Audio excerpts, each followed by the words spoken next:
Abra sua Bíblia comigo no livro de 1 Coríntios capítulo 10, no versículo 13. 1 Coríntios 10, 13. E eu quero nessa noite falar a respeito desse tema. Talvez você já tenha ouvido falar essa frase, você já tenha visto pessoas usando camisetas com esta frase. Talvez você tenha alguma camiseta ou algum boné com esta frase. Talvez você nem imagine o que é, mas você ganhou de amigo secreto uma camiseta dessa. Mas eu quero ministrar a respeito disso nessa noite. No pain, no gain. Não sei se é mais ou menos assim que fala, mas eu prefiro falar em português. Que o significado dessa frase é sem dor, sem ganho. Você pode dizer isso comigo? Sem dor, sem ganho. Se não houver dor, não há ganho. Pode soar estranho quando nós ouvimos falar a respeito desta frase. Como assim sem dor não há ganho? Será que para tudo que eu vou ganhar ou para tudo que eu tenho que conquistar nesta vida precisa de um tempo de dor? Será que precisa de um empenho de força ou de esforço?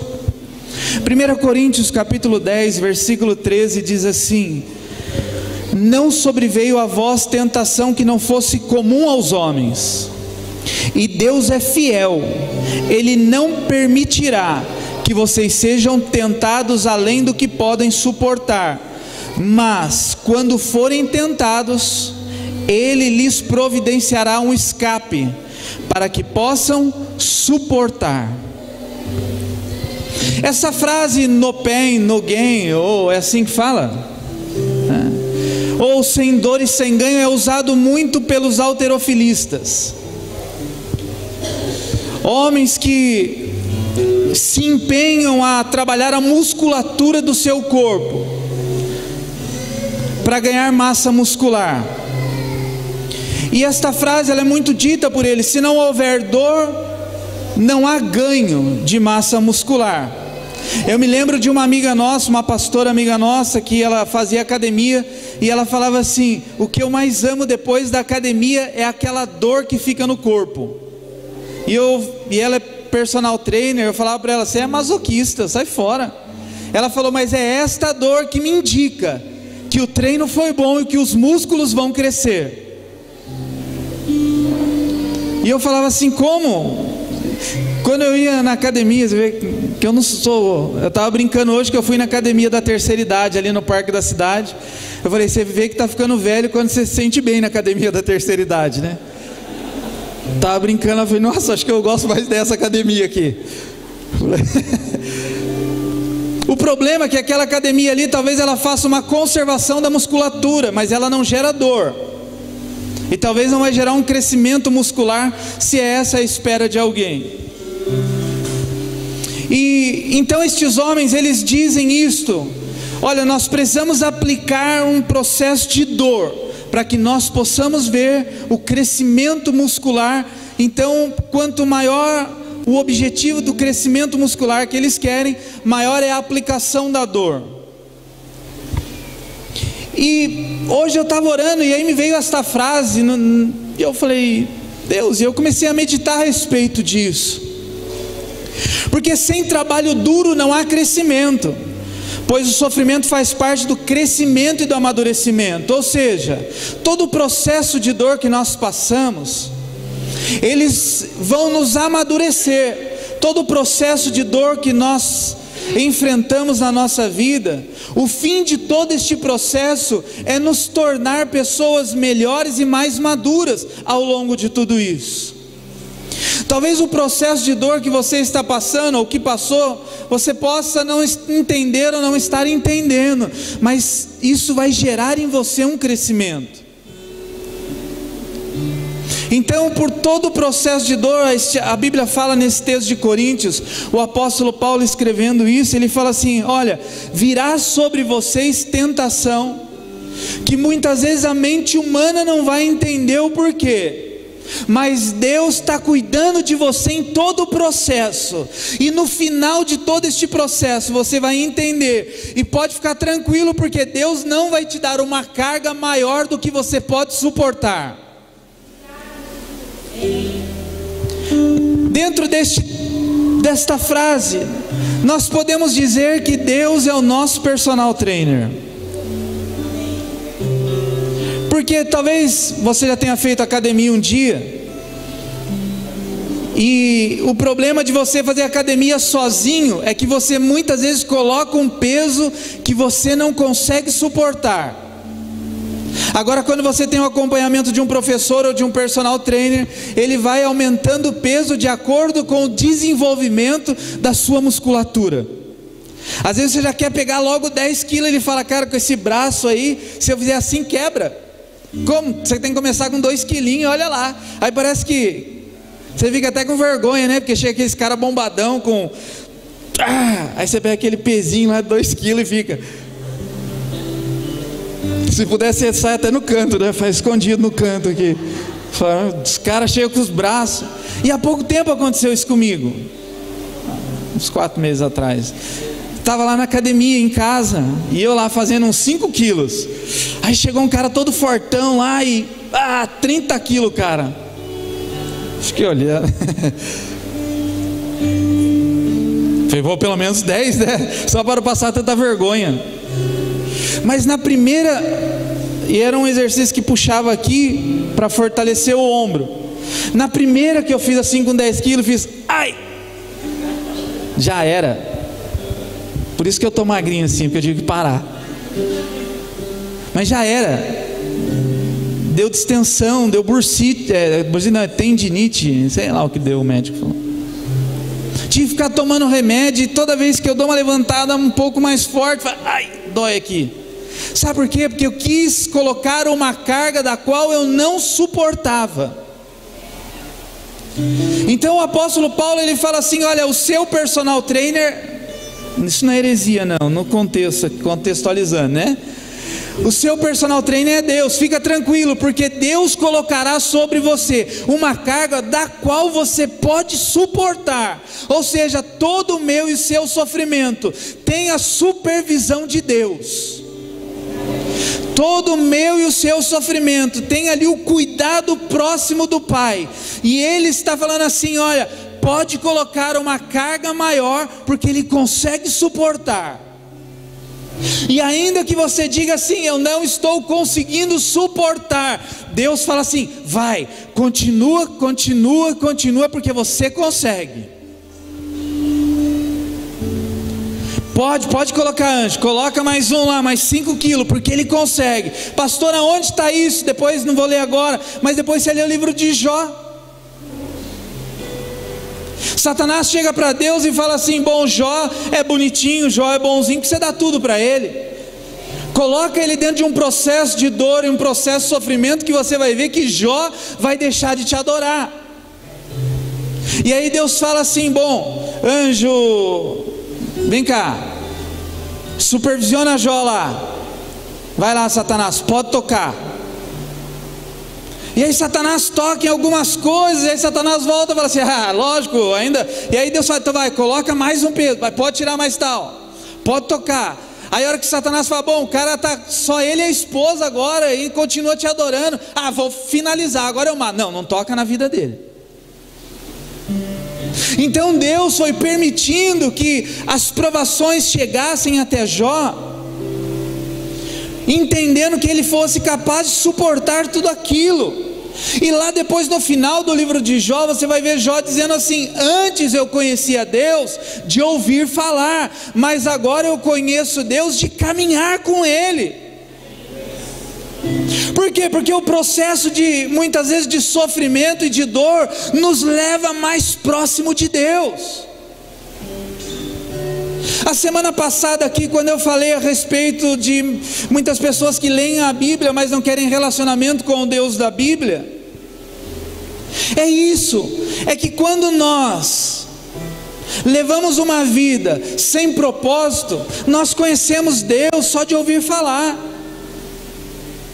E eu sei que eu não conheço a história de cada um que está aqui, mas todos nós, em algum momento da nossa vida, já passamos por momentos de sofrimento e de dor. E às vezes quando paramos para conversar com algumas pessoas, nós falamos assim: nossa, eu que achei que passava luta, hein? Não é? Tem pessoa que você conversa e fala assim: eu não passo nada. Deus, não precisa colocar mais peso não, estou tranquilão, Deus. Mas tem pessoa que você fala: meu, como que você consegue suportar tudo isso? E a pessoa te diz o quê? Só em Deus eu consigo suportar tudo isso. Então, se nós queremos crescer, se nós queremos avançar, se nós temos um destino traçado e sabemos aonde queremos chegar, nós precisamos entender que toda dor faz parte do processo. O nível de provação que um cristão suporta denuncia a visão de onde ele quer chegar. Vou repetir, diga assim comigo, vai, repete comigo: o nível de provação que um cristão suporta denuncia a visão de onde ele quer chegar. Ou seja, se você não quer chegar a lugar nenhum, você não vai passar por luta nenhuma. Eu me lembro uma vez que eu levei um mendigo numa casa de recuperação. E quando eu cheguei na casa de recuperação com aquele morador de rua, o presidente da casa de recuperação não queria aquele morador de rua lá. Falou: não quero ele aqui, nós não aceitamos moradores de rua. E eu disse: como assim não? Não é uma casa de pessoas que estão em recuperação. Ele falou, e nós falamos assim: nós vamos pagar, porque tinha que pagar uma cesta básica de R$200 por mês. Não, nós vamos pagar. Ele falou: não é questão de dinheiro. A questão é que o viciado em drogas, o viciado em álcool, ele está em busca de libertação e de um processo de libertação. O problema é que o morador de rua, ele está acomodado naquela situação. Aqui tem que acordar às 7 horas da manhã, tem que tomar café, tomar banho, toma café, aí vai lá para o culto, sai do culto, tem que carpinar lá, cortar o mato do sítio todo. E o morador de rua não gosta muito desse trabalho, sabe por quê? Porque ele, na rua, ele não trabalha, na rua ele não faz nada, e ele come, bebe e dorme. E aí chega aqui, você fala que ele tem que trabalhar, ele não quer, fica aqui uma semana e vai embora, porque a mentalidade dele é o quê? Eu não quero chegar a lugar nenhum, estou tranquilo nessa vida, então não preciso trabalhar, eu como de graça. As pessoas levam lá, né? Época de frio, os crentes levam marmitinha no meio da noite ainda, acorda aí, marmitinha. Então eles não querem passar por um processo de sofrimento para atingir o seu objetivo, até porque eles não têm objetivo. Mas de tanto nós insistimos, aquele homem ficou naquela casa de recuperação, e ele saiu de lá completamente recuperado. E aí quando ele estava recuperado, eu falei para o pastor, falei: e aí? Ele falou: cara, esse me surpreendeu. Mas quando a pessoa não sabe aonde quer chegar, ela não aceita sofrimento nenhum, porque ela entra numa zona de conforto e sem perspectiva nenhuma de vida, e todo sofrimento que vem sobre ela, ela se coloca na posição de coitada da sociedade, como se Deus não estivesse olhando para ela, como se o mundo estivesse acabando, o mundo dela estivesse acabando e ninguém estivesse ligando para ela. E aí você fala: mas você não pensa em sair dessa situação? Mas é que Deus não me ama, é que Deus não... Mas qual é a sua perspectiva de futuro? Não sei. Então, tem gente com 40 anos que já está no fim da vida. Onde você quer chegar? Já coloquei no ponto morto, já o carro já está na banguela. Então, o nível de provação que um cristão suporta, isso vai determinar, vai apontar aonde ele quer chegar. Não que todo mundo que quer obter grandes sucessos vão passar por grandes provações, isso não é uma regra. Mas ninguém chega a ser um médico bem conceituado, um médico bem conhecido, se não estudar, se não passar por anos de faculdade. Ninguém se torna um engenheiro bem sucedido se não passar por anos de estudo. As coisas não acontecem por acaso. O problema é que a igreja, muitas vezes, ela se torna uma igreja alienada quanto ao propósito de Deus. Ela quer crescer, ela quer ter uma musculatura forte, ela quer chegar em lugares grandiosos, mas não quer aplicar sofrimento nenhum a isso. Sabe o que é disciplina? O problema é que nós não somos disciplinados, porque disciplina significa aplicar uma dor no momento, esperando um resultado no futuro. Isso é disciplina. Eu me disciplino para um propósito, ou seja, eu aplico uma dor no presente para atingir um objetivo no futuro. A Bíblia fala, não precisa abrir, no livro de Mateus capítulo 9, versículo 19, de uma mulher que tinha fluxo de sangue. Essa mulher 12 anos passou acometida de uma enfermidade. A Bíblia diz que ela sofreu das maiores vexames, gastou todo o seu dinheiro com os médicos, não tinha mais nada. Foram 12 anos de sofrimento, 12 anos no anonimato, 12 anos a escondida, sofrendo por uma dor que ninguém entendia, ou que era marginalizada, porque uma mulher que tinha fluxo de sangue, ela era marginalizada. Mas um dia ela ouve dizer que Jesus vai passar pelo lugar que ela estava, e ela vai lá se arrastando no meio da multidão e toca em Jesus. Ela já estava sofrendo há 12 anos, ainda ela aplica um sofrimento maior naquele momento para tocar em Jesus. Toque em Jesus, e o nome dela ficou marcado por toda a história. Ou o nome não, mas a história dela, o posicionamento dela, a ação, a atitude dela ficou marcado por toda a história. Para mim e para você, temos esta mulher como referencial de fé.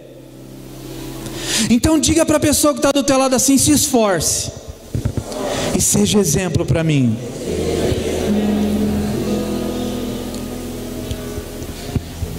Que você possa olhar para a vida de uns dos outros e ter como referenciais de fé. Porque estar sob pressão significa que algo bom está para acontecer. Quem está passando por pressão? Diga para você, diga: algo bom está para acontecer. Diga mais forte, diga: algo bom está para acontecer. A Bíblia fala no livro de Mateus, no capítulo 7, a respeito da construção de uma casa. Jesus ele fala assim: olha, tem o homem prudente e o imprudente. O prudente é aquele que edificou a sua casa sobre a rocha. O imprudente é aquele que edificou a sua casa sobre a areia. Sopraram os ventos, transbordaram os rios, deram com ímpeto contra aquela casa. Porém, uma permaneceu firme e a outra foi grande a sua queda.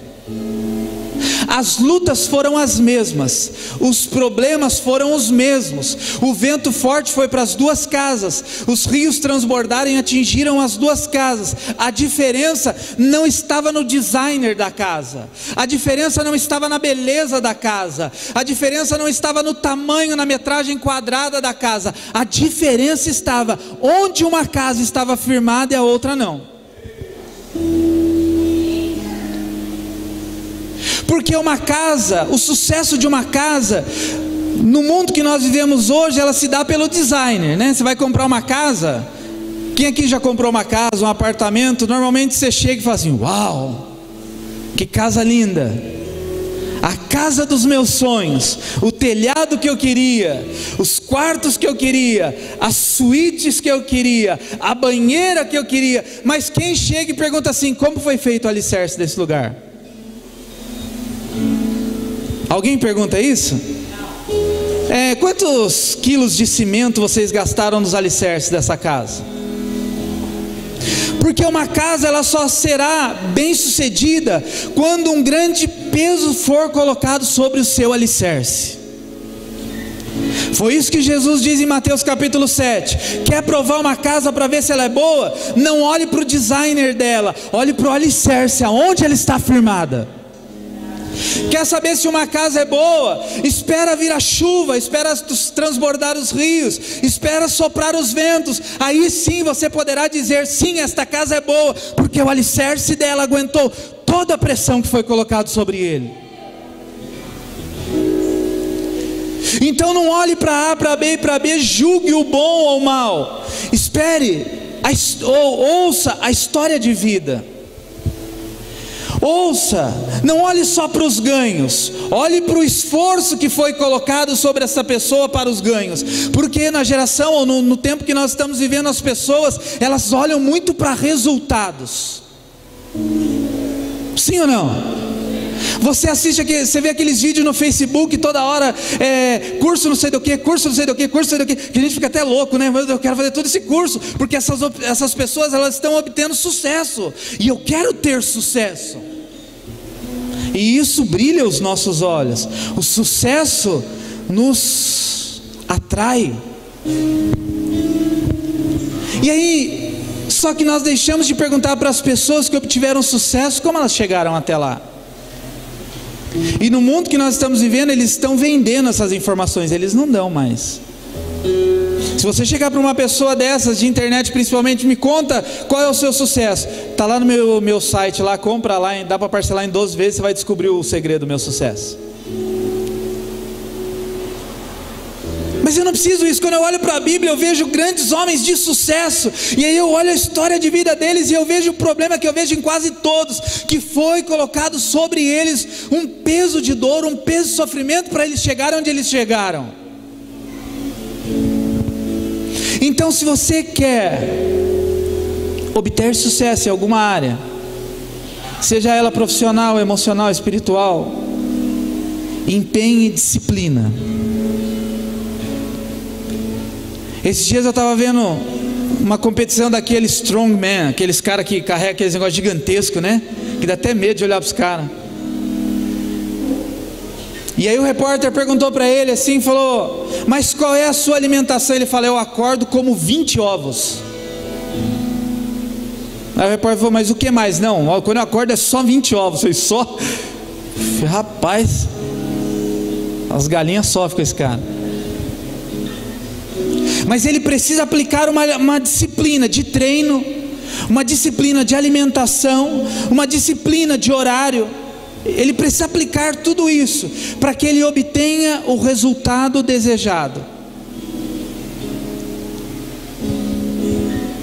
E aí Jesus fala assim: então, se você quer saber qual casa é firme, não olhe para a aparência dela, porque um homem foi prudente e um homem foi imprudente. Um construiu sobre a rocha e o outro construiu sobre a areia. E ao contrário do que muitos pensam, o sucesso de uma casa, ele não está no design, mas está na construção do alicerce. Sabe, todo culto que você vem à igreja, você está construindo o alicerce da sua vida. Uma vez, um homem chegou para um amigo, bate-papo entre dois amigos, e um disse para o outro assim, falou: cara, eu vou parar de ir para a igreja. O outro falou: mas por que você vai parar de ir para a igreja? Sabe aqueles irmãos que dão uma sumida da igreja uns 3, 4 meses, aí você liga e fala: irmão, tá bem? Não, tô bem, firmão. Ele falou: não vou toda hora mais para a igreja não, de vez em quando, agora uma vez a cada 2 meses já tá bom. E o outro falou: por quê? Ele falou: cara, eu vou na igreja há 20 anos,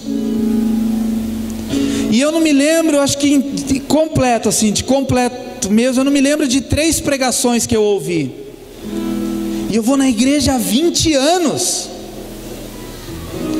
E aí o rapaz disse assim: interessante, eu sou casado há 20 anos com a minha esposa, e se você me perguntar quais os pratos de comida que ela faz, eu sei, mas qual foi o último prato que ela fez no mês passado, talvez eu não me lembre.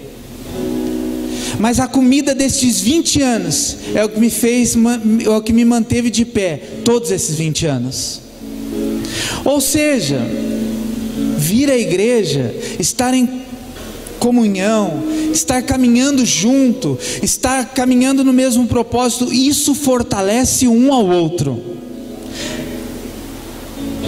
Aqui nós podemos entender que nem todos são fortões, que nós estamos num processo de amadurecimento e de crescimento.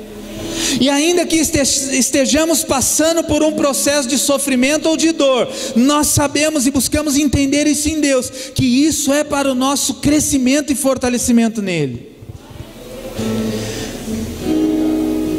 Então, todo momento que nós passamos por aflições, nós precisamos nos lembrar que sem dor não há ganho. Abre a sua Bíblia comigo no livro de Gálatas, capítulo 4, no versículo 19. Olha o que o apóstolo Paulo ele escreve aos Gálatas. Paulo ele havia pregado aos Gálatas e ele ganhou os Gálatas. Ele fala nesse capítulo por uma enfermidade, por causa de uma enfermidade Paulo precisou pregar, ou precisou estar ali. E ele fala assim: olha, eu preguei a vocês por causa de uma enfermidade na minha carne. E aí o problema desse contexto, dessa passagem, é que as pessoas estavam assediando, outras religiões estavam assediando os Gálatas. E aí Paulo diz assim: lembre-se do que eu falei para vocês, não se esqueça do que eu tenho pregado a vocês. E aí Paulo no capítulo 4, aí no versículo 19, ele diz assim: meus filhinhos, por quem de novo sinto o quê? De novo sinto dores de parto, até que Cristo seja formado em vós. Ou seja, o que Paulo estava dizendo para eles, irmãos, era assim: ó, eu quero ver o crescimento de vocês, eu quero que vocês sejam a semelhança de Cristo, e que Cristo seja gerado em vocês, mas para isto eu estou sentindo novamente dores de parto, para gerar vocês no Espírito. Ou seja, para que eu veja vocês firmes com Deus, eu tenho sentido dores no meu físico, mas eu sei que isso atingirá um fim aproveitável.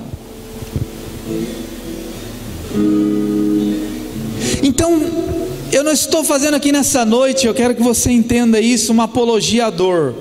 Ah, então eu tenho que passar por dor? Não, talvez você alcance sucesso sem dor. Mas eu ainda não conheci uma pessoa que atingiu seu objetivo sem passar por um processo de dor ou sofrimento.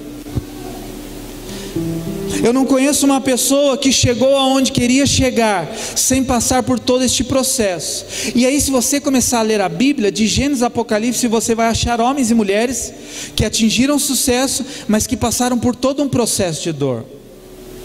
Nós lembramos de José como governador do Egito, mas José passou por todo um processo que talvez eu não suportaria. Acho que só de pensar eu já começo a ter calafrios de pensar em tudo que José passou. E às vezes olhar para José e dizer: pô, cara, legal em ser governador do Egito, parabéns, você é o cara, você é o queridinho de Faraó. Você acha que muitas pessoas não devem ter sentido inveja de José? É porque José, por que não eu? Porque José nem é egípcio, por que ele? Pô, eu aqui do lado de Faraó, agora José chega bonitinho e senta como governador. Talvez poucos chegaram até José e falaram assim: José, me conta a sua história, o que você passou para chegar até ser governador do Egito, o que você passou para ser escolhido por Faraó para governar o Egito. Talvez ninguém te perguntou para ele, mas com certeza muitos ficaram falando: ah lá o queridinho de Faraó. Aí você olha para outros homens, vai olhando para outros homens, olha para Moisés. Moisés nasceu perseguido, foi adotado pela filha de Faraó, ficou 40 anos no palácio de Faraó. Moisés era o queridinho de Faraó. Moisés era o menino que nasceu caçado e estava sentado à mesa do rei, comia todo dia ali. Só que um dia Moisés fala assim: não é este o meu destino, não é este o propósito que Deus tem para a minha vida. Moisés decidiu sair da zona do conforto dele. E o problema que muitas vezes nós temos medo de sair da nossa zona de conforto, porque sabemos que saindo da zona de conforto, isto gerará dor e sofrimento. E aí nós nos submetemos por comodismo a algo que não é o nosso propósito de vida. Quantas pessoas estão levando uma vida medíocre, quantas pessoas estão levando uma vida mediana, quantas pessoas estão levando uma vida fracassada, porque estão com medo de sair do palácio de Faraó, porque sabe que o deserto os espera.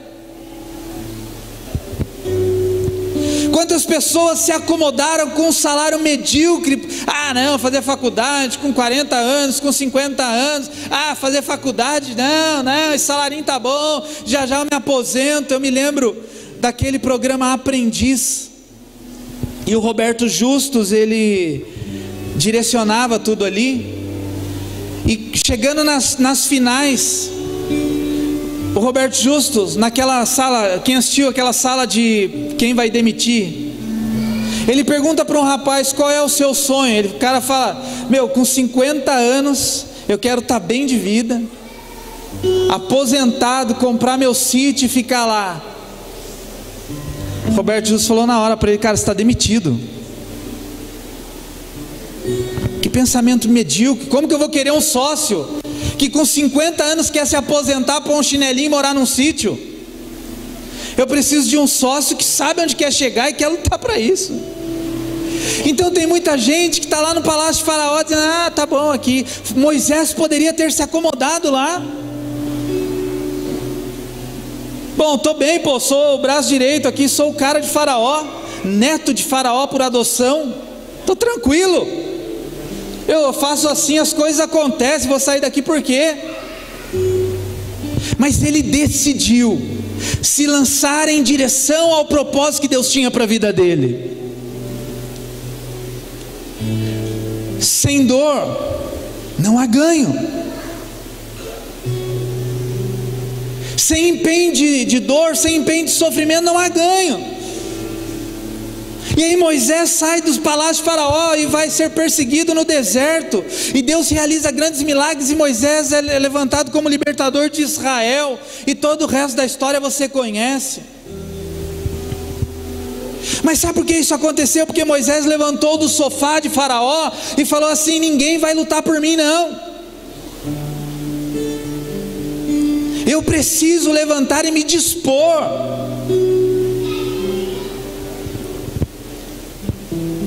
Se eu não aplicar um sofrimento, não que ele desejou isso, agora eu vou sair daqui e vou sofrer, tchau, partiu o sofrimento, hashtag partiu sofrer. Não foi isso. Talvez ele nem enfrentasse sofrimento, mas ele disse assim: olha, eu vou sair da zona de conforto porque eu quero ganhar, eu quero cumprir o propósito. Então às vezes a gente não entende todos os processos que nós passamos, e se hoje você tem passado um processo de sofrimento, saiba que algo bom está para acontecer. Você crê nisso? Agora, antes do algo bom acontecer, o diabo, irmão, vai tentar te tirar do propósito milhares e milhares de vezes. Antes de você atingir o seu ganho, o diabo vai falar: sabe o que? Você acha que esses caras aí, os halterofilistas, aí os fortão que no pain, no gain, você acha que dia que tá frio os caras vão para academia hoje, meu Deus?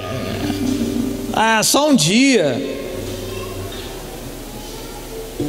Aí às vezes já falamos: não, não preciso ir para a igreja hoje não, só um dia só, fica em casa, tranquilão. Não, falta no serviço hoje. É interessante que na igreja todo mundo falta, mas é difícil alguém faltar no serviço, né? Não, está faltando, não posso faltar no serviço, manda embora. Nós não queremos aplicar nada, mas queremos conquistar tudo.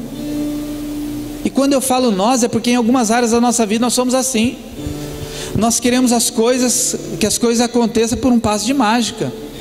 Deus abracadabra, que o Senhor faça a tua vontade. Aí ficamos orando: Senhor, olha, cuidado quando você ora: Senhor, faça a tua vontade.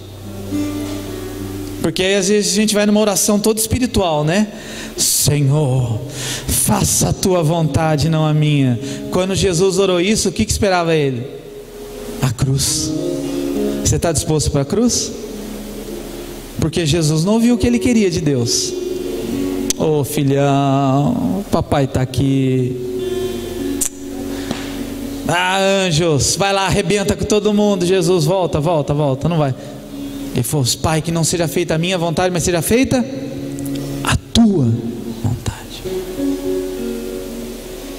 E aí você olha para alguns homens na Bíblia, os caras obtiveram sucesso. Davi nasceu, foi colocado pelo pai para cuidar de ovelhas. Os irmãos eram tudo homens de guerra. Davi era cuidador de ovelhas. Tanto que Samuel chega lá, fala assim: falta um aqui. Deus falou: não é nenhum esse, não atende para a aparência. Olha lá, lembra da casa, não atende para a aparência, olha para o alicerce. Samuel chega lá olhando a aparência. Deus fala: eu não vejo como vê o homem. O homem vê a aparência, porém eu vejo o quê? O coração, eu vejo que os valores e os princípios que estão embutidos dentro dele.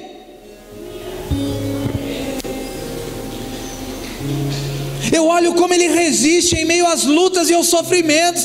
Cada dor, cada tempo de sofrimento, Deus está te avaliando. Sabe por que Deus está te avaliando? Onde está isso na Bíblia? Deuteronômio capítulo 8, versículo 2.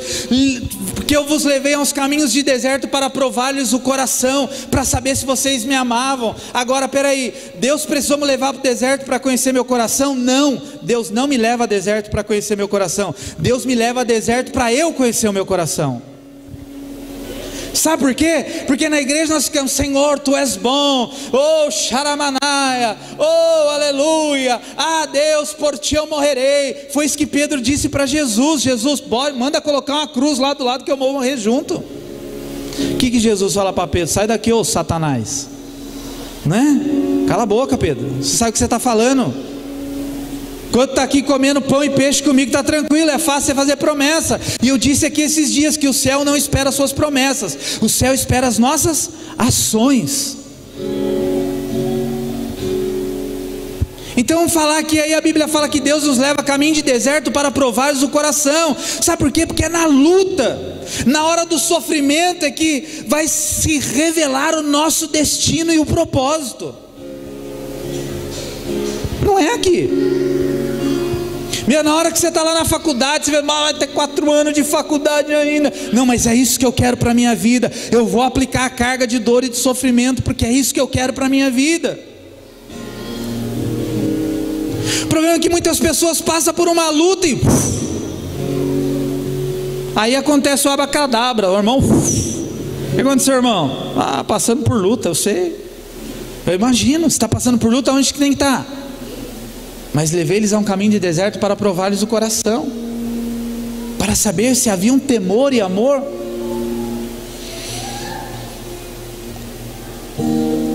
Abra sua Bíblia comigo, e eu já estou encerrando.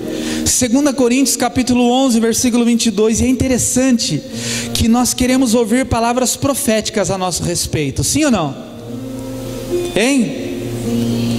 Quando vem um profeta de Deus na igreja, ou quando o pastor vai orar, quando a profeta vai orar, e aí o profeta fala assim: tem uma palavra para entregar para você. Aí você já começa, né? Oh, xaramaná, vai, entrega o manto. O que é? Que coisa boa vai acontecer? Sabe o que Deus falou a respeito de Paulo? Antes nós lemos esse texto, Atos capítulo 9, versículo 15. Deus fala a Ananias a respeito de Paulo. Segura aí que nós vamos ler esse texto. Mas Deus fala assim para Ananias, assim ó: vai lá, ore por Paulo, porque Paulo era perseguidor de crente. Aí chega uma notícia para Ananias, que Ananias agora, uma notícia do céu, que agora Ananias tinha que orar por Paulo. Ananias fala: aqui que eu vou orar por Paulo. O cara está matando todos os crentes, eu quero longe, distância. Aí Deus fala para Ananias: pode ir, porque Paulo é um vaso escolhido para mim, mas convém que ele sofra. Ele vai sofrer, ou seja, tudo que ele fez pelos crentes, agora ele vai sofrer também, para pregar o meu nome. Aí imagina, isso não é profeta de Deus, só o capeta do inferno. Sabe por quê? Porque nós não estamos prontos para ser confrontados, para ser consolados e confortados estamos, mas na hora do confronto, a hora que alguém diz assim, ó, o seu sofrimento é para que você cresça, sai fora. Até parece que Deus quer o sofrimento de ninguém. Deus não quer sofrimento de ninguém, mas todo sofrimento faz parte do processo. Quem já tem filho maior de 10 anos? Seu filho passou pela fase do processo de dor do crescimento? Sim ou não? Está doendo a perna, mas não caiu, não aconteceu nada, mas está doendo. Por quê? Porque está crescendo. A estrutura está crescendo. E para a estrutura crescer, há algumas dores que aparecem. E aí o que você faz com seu filho? Dá Dorflex, Novalgina, dá tudo que o médico manda dar, e muitas vezes não passa, porque aquela dor é necessário para o crescimento dele. Aí olha o que o apóstolo Paulo fala em 2 Coríntios capítulo 11, versículo 22. E eu encerro com esse texto que diz assim: são eles hebreus? Eu também. São israelitas? Eu também. São descendentes de Abraão? Eu também. São eles servos de Cristo? Estou fora de mim para falar desta forma. Eu ainda mais. Trabalhei muito mais, fui encarcerado mais vezes, fui açoitado mais severamente e exposto à morte repetidas vezes. E aí ele continua dizendo assim: 5 vezes recebi dos judeus 39 açoites, 3 vezes fui golpeado com varas, 1 vez apedrejado, 3 vezes sofri naufrágio. Passei uma noite e um dia exposto à fúria do mar, estive continuamente viajando de uma parte a outra, enfrentei perigo nos rios, perigo de assaltantes, perigo dos meus compatriotas, perigo dos gentios, perigos na cidade, perigo no deserto, perigo no mar, perigo dos falsos irmãos. Olha, Paulo fala, até na igreja eu sofri perigo. Trabalhei arduamente, muitas vezes fiquei sem dormir, passei fome e sede. E muitas vezes fiquei em jejum, suportei frio e nudez. Além disso, enfrento diariamente uma pressão interior, a saber, a minha preocupação com todas as igrejas. Quem está fraco, que eu não me sinta fraco. Quem não se escandaliza, que eu não me queime por dentro. E se devo me orgulhar, que seja nas coisas que mostram a minha fraqueza. O Deus e Pai do Senhor Jesus, que é bendito para sempre, sabe que não estou mentindo.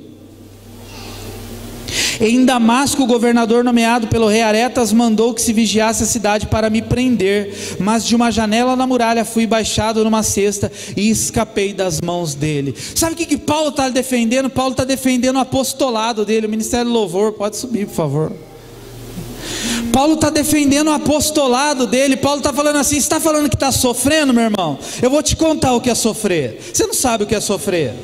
Ah, o que aconteceu? Ah, não tinha carne para comer hoje, isso é seu sofrimento? Então eu vou contar o meu sofrimento. Por que ele diz assim: olha, eu não vou nem falar de Cristo que eu estou fora de mim? Sabe o que ele está dizendo? Meu, eu estou na carne agora. Isso que ele diz, ó, meu, agora eu estou na carne. Estou falando na carne, não estou falando nem por meio de Cristo, estou falando por mim. Você fica falando que eu não sou apóstolo, que isso, que aquilo, então vamos falar o que eu já sofri. E a hora que a gente olha tudo isso, a gente fala assim: meu Deus, será que se Deus tivesse falado para Paulo: Paulo, você vai sofrer? Olha aí, Paulão. Já pensou se Deus tivesse falado para Paulo assim, ó: 5 vezes você vai ser chicoteado, 3 vezes você vai ser golpeado com vara, 1 vez você vai ser apedrejado, 3 vezes você vai sofrer naufrágio. Seu avião, sabe quando você for pregar na Itália, Roma, que você tanto quer, então o avião vai cair, você vai sobreviver, mas o avião vai cair, fica tranquilo. Sabe o barco que você vai atravessar da Itália para não sei aonde? Então o barco vai afundar, fica tranquilo que você vai sobreviver, mas o barco vai afundar. O que você acha que Paulo tinha feito? Que eu vou? Estou fora, sai fora, quero isso não. Só que depois que Paulo passa por tudo isso, ele fala assim: Deus sabe que eu não estou mentindo e que eu sou servo dele. Então que nós possamos dizer isso ao Senhor: Senhor, todo sofrimento ou dor que eu passei, muito obrigado, porque isso me amadureceu hoje. Senhor, todo o processo de dor e sofrimento que eu estou passando hoje, obrigado, porque isso está me amadurecendo para amanhã. Você pode se colocar em pé para nós orarmos?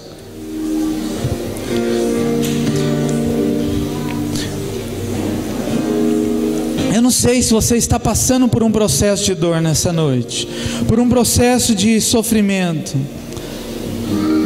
mas se estiver, eu quero que você venha aqui na frente para nós orarmos juntos.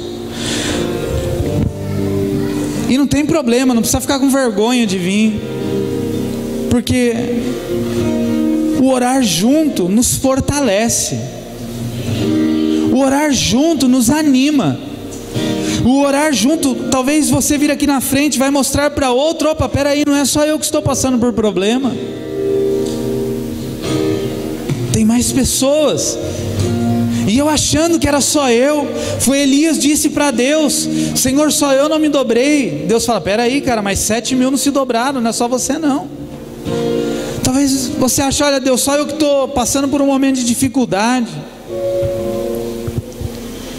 Que você possa nessa noite dizer ao Senhor: Senhor, me ensina em todo o processo ainda que eu aplique dor, ainda que, Senhor, ainda que seja aplicada a dor, sofrimento, Senhor, Pai, que depois disso eu possa sair, Senhor, melhor. Senhor, que a dor, o sofrimento, as lutas, Senhor, não façam com que eu morra, mas que elas sejam, Senhor, para que o Teu nome seja glorificado. Pai, em nome de Jesus Cristo,